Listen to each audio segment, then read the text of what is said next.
Presented by Ma Durga Music. ये टुटवा के mummy कत गेली निकलू बाहर बजर खसवा आई तोरा मुंह के न फोड़ देलियो तब रौबो एना के खिसियाल छियै अरे कोरिया बा अपन बहुत तीत लगी हाउ आ दोसर के बहुत मीठ लगी हाउ ले गाड़ तोड़ दे लगना भैया की भेल हो भौजी भोरे भोरे बेला लेके किया ले बाहर ले तो तू सुने ले Anil Yadav. एगो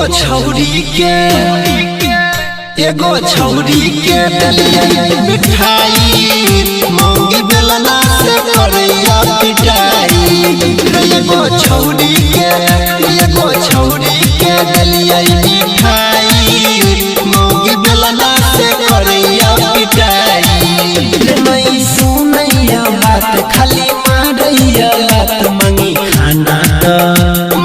खाना दैया धमकाई मौगी बेलना से करैया पिटाई मौगी बेलना से करैया पिटाई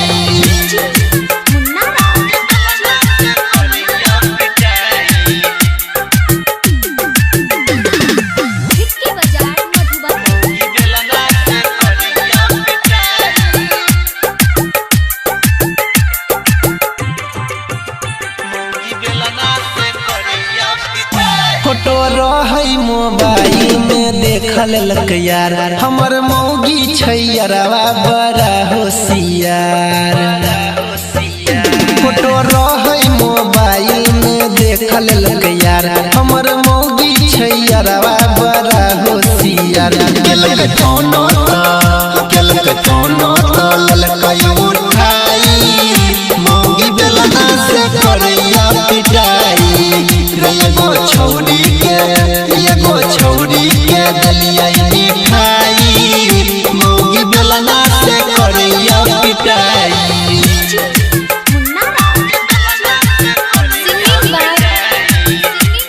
Anil Yadav. Anil Yadav.